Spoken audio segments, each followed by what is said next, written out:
ঢাকার বনশ্রী আবাসন এলাকার ভেতর এফ ব্লকটা একটু অন্যরকম। এখানে বেশিরভাগ বাড়ির উপরেই সবুজের অস্তিত্বের দেখা মেলে। অধিকাংশ বাসিন্দা ছাদ কৃষির তাগিদ অনুভব করেছেন। প্রকৌশলী দিলশাদ হোসেন তাদেরই একজন। তার ছাদ কৃষি উদ্যোগ নিয়ে বিস্তারিত জানাচ্ছেন শাইখ সিরাজ।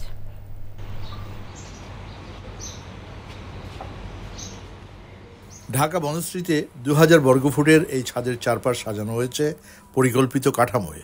এখানে বেশিরভাগই আম গাছ।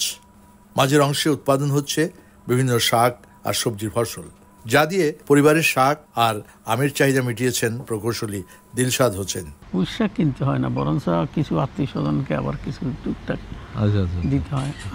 সবচেয়ে বড় কথা কি, এখানে আম গাছ আমার বেশি, তো অনেকগুলো আম হয়। আমের দিনে হইলে দেখা যায় তো প্রত্যেকটা গাছে মোটামুটি অনেক আম ধরে, অনেক পেঁপে ওঠাতে ধরছে।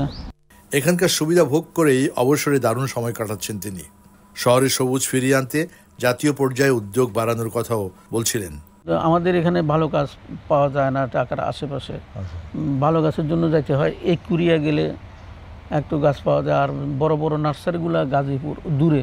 বৃক্ষ মেলার মতো এটা একটু ডিউরেশনটা বেশি রেখে একটু মনে করার করলে আমার মনে হয় ভালো হয়, বৃক্ষ মেলার প্রচারটা কম হয়।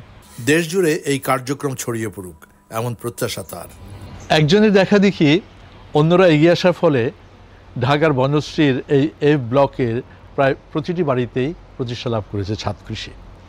এভাবেই যদি গোটা বাংলাদেশে ছড়াতে থাকে, তাহলে শহরের যে উষ্ণায়ন সেটা যেমন কমে আসবে, সবুজায়ন বাড়বে, একই সাথে পারিবারিক শাকসবজি ফলমূলের চাহিদা অনেকটাই এখান থেকে মিটবে।